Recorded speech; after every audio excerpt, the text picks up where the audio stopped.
beautiful co-creators, Lilou here. I'm on a Juicy Living tour today in Belgium, outside of beautiful medieval Bruges. Isn't this a beautiful place? Oh my goodness.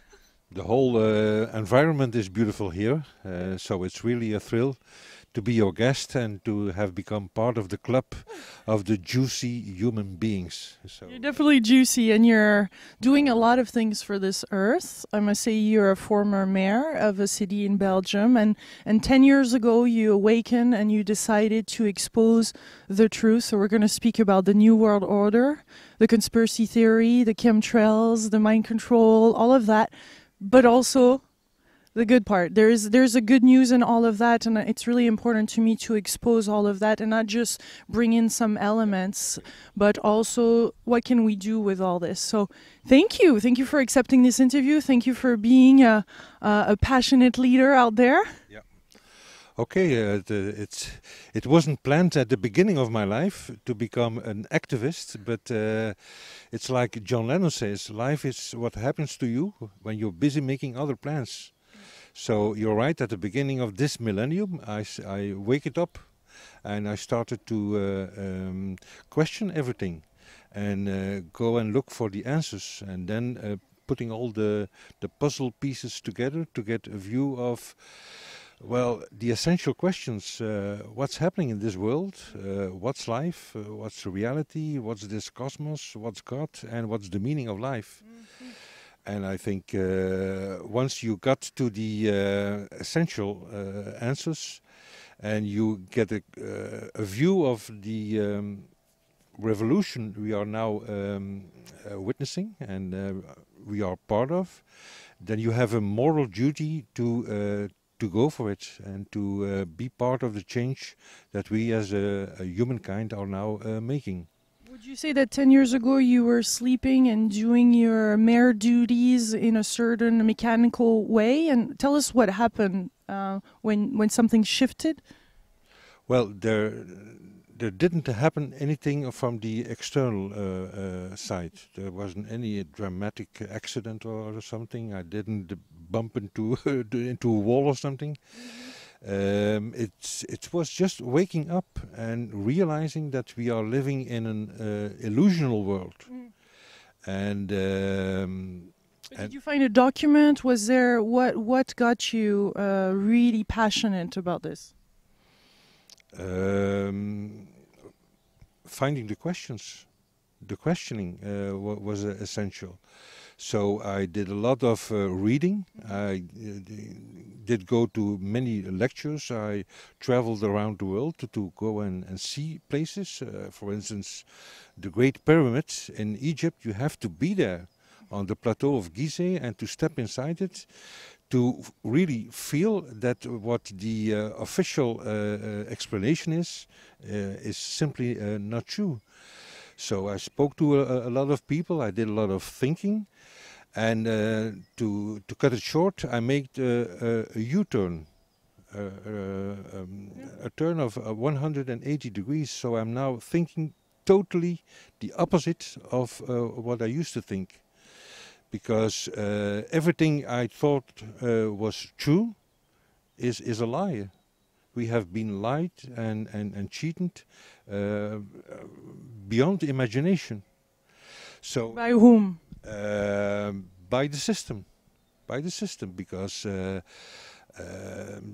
my belief and to as a result of my research, there is an elite in this world who are forcing us into a direction that is not the right direction. And so they are mind controlling us, manipulating us, exploiting us on various ways. And it's really essential that we see this, we see this dark side, because these beings have no moral feeling. They are obsessed with power and becoming richer and richer and getting the whole planet and the whole humankind in their control. So we know their names, we know their structures, we know how they do their plans. So we as humankind, we are 7 billion, there are a few thousand. They only have the power because we obey them and we let them have the power. So this has to stop on a peaceful way. Not by a violent revolution and by fighting, because that's their way, and we had enough of it. We have to go make as humankind the U-turn. Yeah. So there's really the good guys and the bad guys. That's what you're saying. Yeah, it's like a movie, and to be honest, life is a movie. And the funny thing is that we created this movie, and we are sitting in the theater, and we are looking on the screen where we are. Maybe you saw the film from Woody Allen, The Purple Rose of Cairo, where at a certain moment the character in the movie comes out of the movie to talk with himself.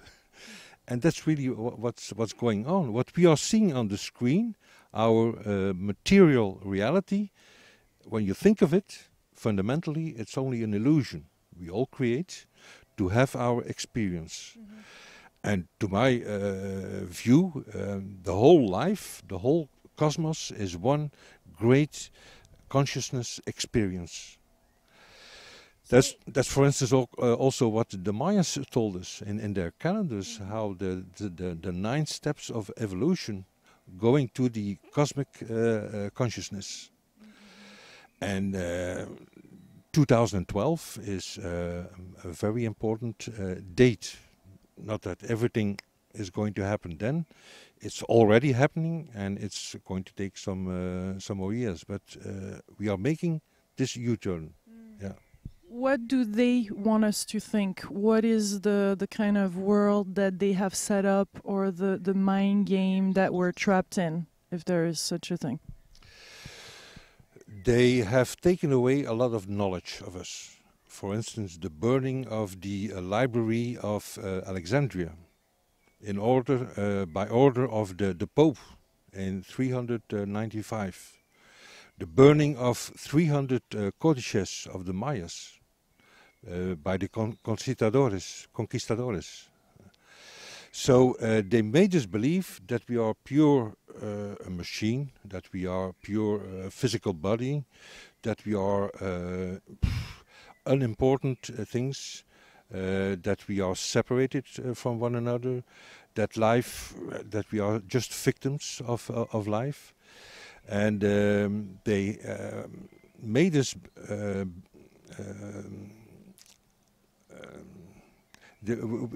we lost the realization that we are spiritual beings and that we are very powerful. So we have to take this knowledge back, and by taking that back, reinforcing our force, who we are. What is their intention then to you? What do you see as their intention is on the world, on the planet, on a universal scale? Well, to be honest, they are psychopaths and they are maniacs. They are obsessed with this idea of becoming the master and to play their games. Eh? And to be honest, in my view, it's not only on the level of the earth, it's also having another level. Because their plan is so complex and so genius, that can't come out of a human mind.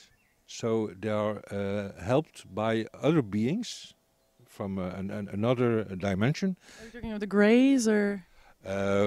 Amongst others, yeah, the Greys. But on the other side, we are also helped. There are also beings from another dimension who are following everything. So There's a big multiverse kind of war zone. We're really in Star Wars. Yeah. I think we are witnessing a cosmic event. So beings from all over the world are now coming to Earth. Like in the 60s, they were coming to Woodstock because there was being a wonderful happening with all kinds of things, and it's like a thriller. So things can go very wrong. It can become a total catastrophe. But we know from deep inside that there will be a happy end. But we just can't sit and watch the movie. We have to be part of the movie. And heal ourselves so that we can heal the earth. Yes, I think I'm thinking about this quote. The healing of the earth and the healing of the human spirit has become the same thing. Yeah. Because a few 100 years ago, with René Descartes, we became to see the outside world as a thing. There was a separation. And we thought, okay, nature is something we can use. The animals, they are for us to use and to eat. It's unbelievable what we do, and it's the same with one another. We have become opposites, and we have to fight. Life is survival of the fittest, the strongest. So that's a way of thinking that will lead us nowhere. So that's the big fundamental change that we are now going through. And we are at this moment only a minority. But it's a minority that's growing and that will become really irresistible. I'm very much into us being 100% responsible for our lives. Is there a way that by being too much in the conspiracy theory, we become somewhat victims of something, and then we're not really activating our full potential, and we're kind of trapped in another story again? And also another question that I have is isn't that outside that we see also part of us and part of what we have to heal inside? Meaning, if we see so much destructive things and people, isn't that an aspect of ourselves then? Yes, because we are not 100% light either. Yeah. We also have our dark sides. So I totally agree. But you have to see the dark side also, and you have to go through certain stages of becoming surprised and furious and want to fight.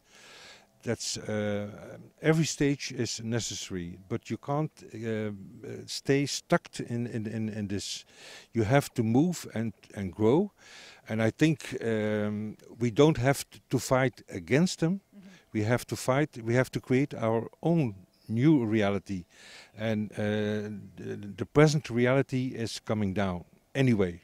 It's coming down, so we have to be prepared to present another reality. That's also my belief. Yeah. So there's new solutions that are being born. There is. Yeah, because I am very positive and optimistic.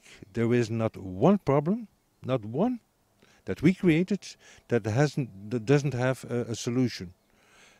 For the biggest environmental problems, we have solutions, but it's the change in thinking, and it's a different approach. We have to cooperate, like you say. We are co-creators, and life is not fighting against each other. It's living together and helping one another. So. The focus also in my life, in my engagement, changed from fighting against to stepping forward for the truth, for liberty, for health, and for another world. Yeah. So I guess there's part of yourself too that you had to heal. There must be a lot of anger. I mean, I always look at activism as, a lot of energy moving forward, and you must have had a lot of doors. I know you sent those scientific proof and these manuals to international press, to ambassadors all around the world. What was their response, and did you get the response that you thought you would have? Well, it's a very difficult struggle, to be honest, and also in the first place for yourself, because at first you just don't want to believe it. Yeah. We humans want to believe that Santa Claus really exists and that he's a good man and that he's taking care of us. So you have to get over that disappointment, if you want to. And then you start contacting people who have responsibilities in politics, in the media, in civil service, the professors, and so on. And it's almost impossible as long as they are in the matrix. So even if you are confronting them with evidence mountain high, they just can't see it.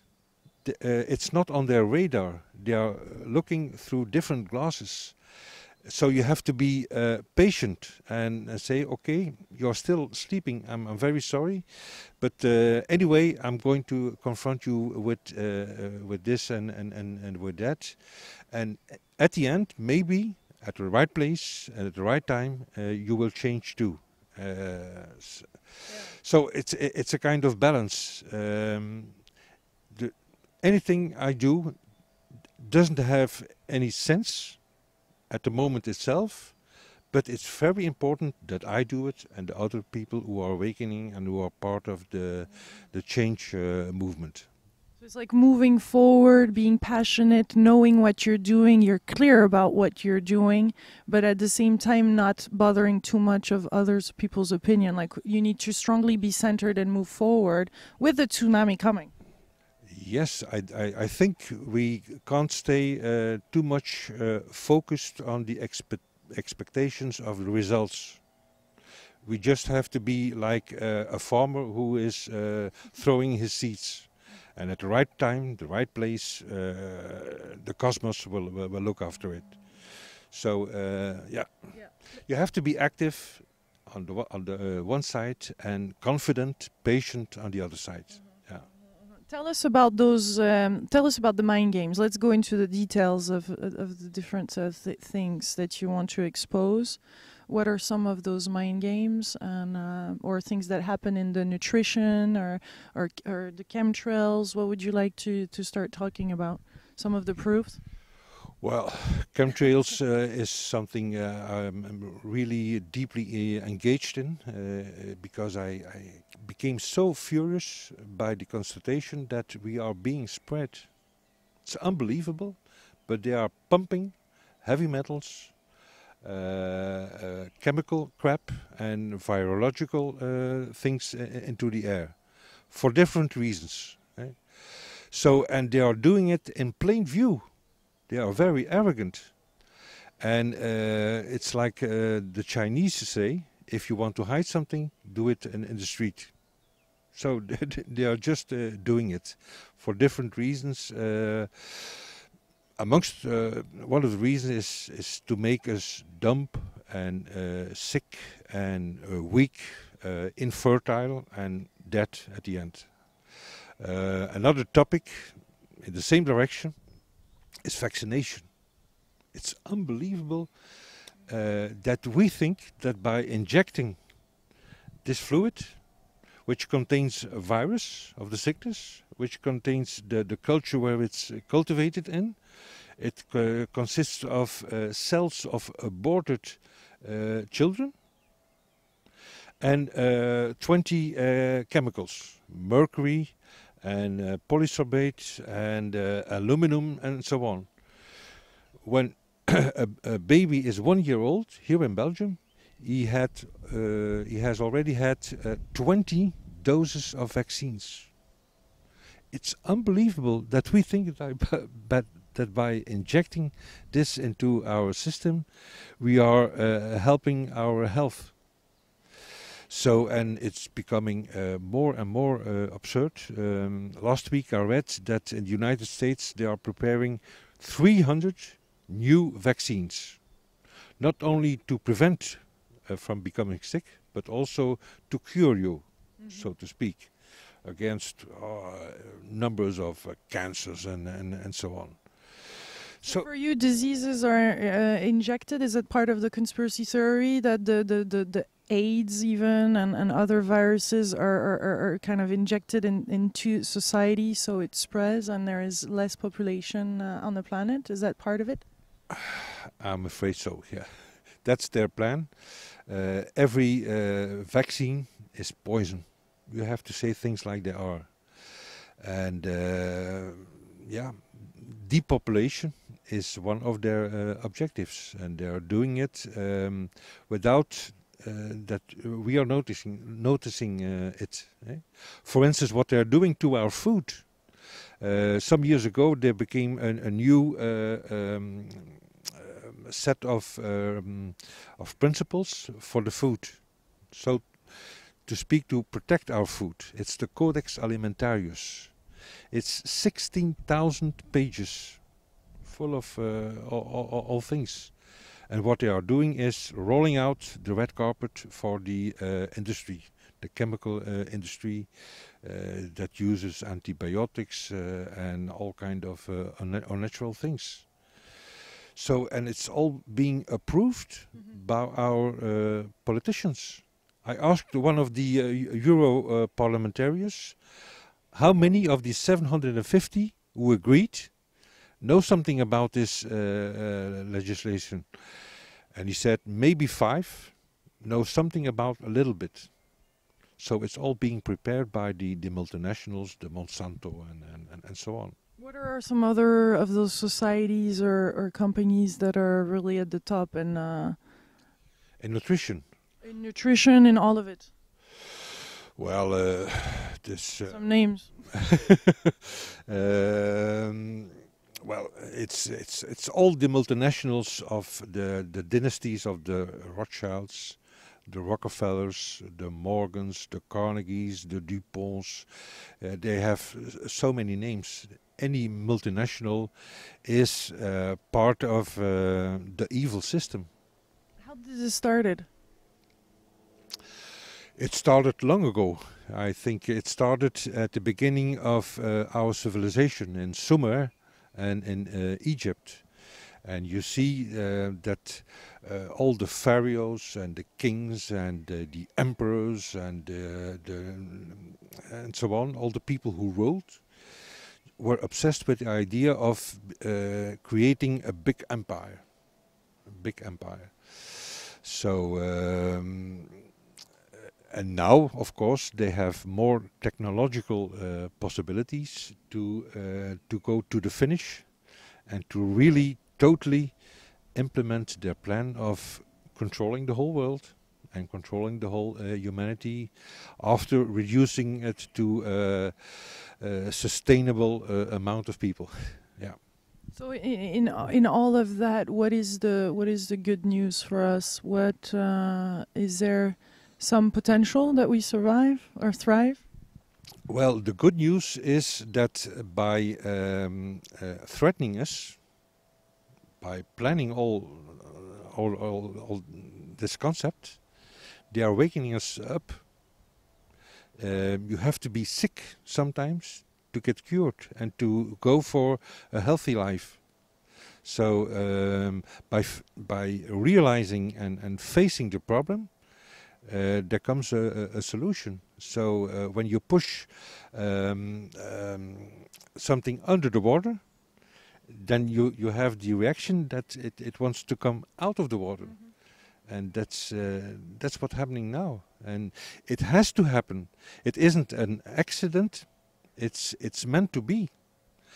Life is something that doesn't go linear. Life is something that goes on in circles, in spirals.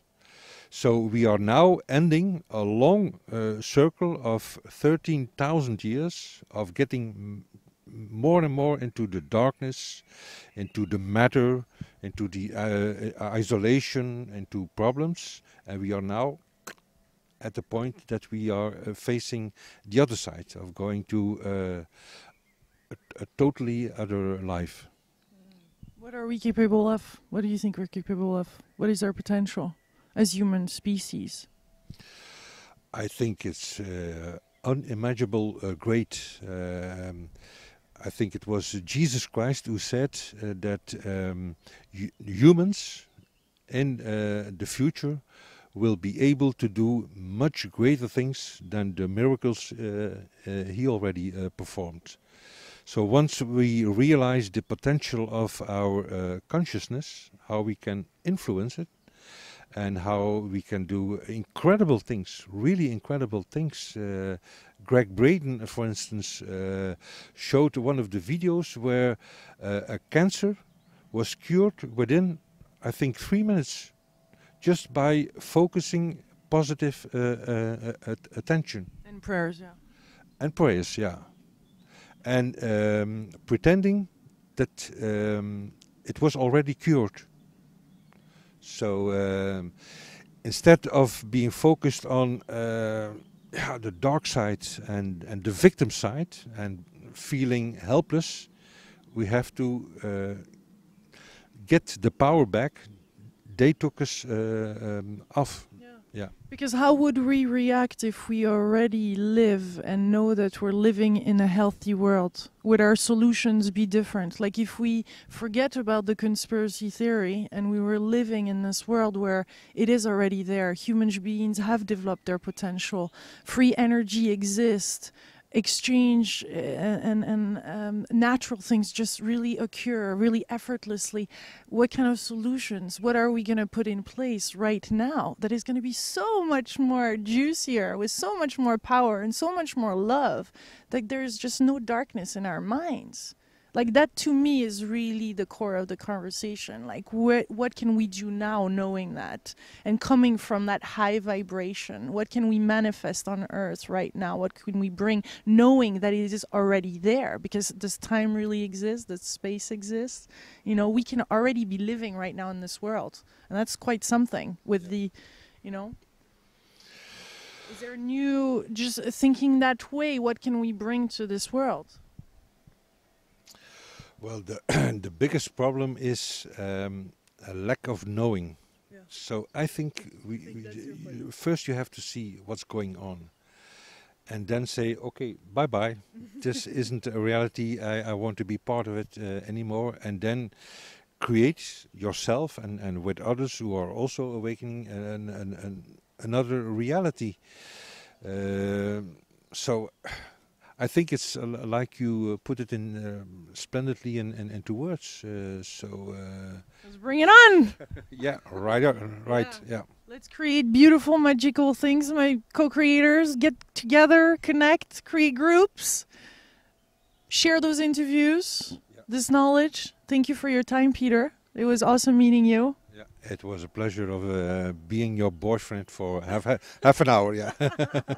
Thank you for putting me in touch with Marcel Missing, that I'll be interviewing tomorrow. Thank you. It will be very interesting. Marcel is one of the persons I really admire. One of his book is Are We Waking Up? I read it in, I think it was in 2007. I said, this can't be true. The way he describes what's happening. And I read it again, and then I looked around me and I said, okay, what he describes, what's happening is really the case. But Marcel also is also lifting it to a higher spiritual, cosmic dimension. So you'll have a good time with him. Thank you. Thank you, Peter. Okay. Bye-bye, everybody. Much love. Bye-bye from Belgium.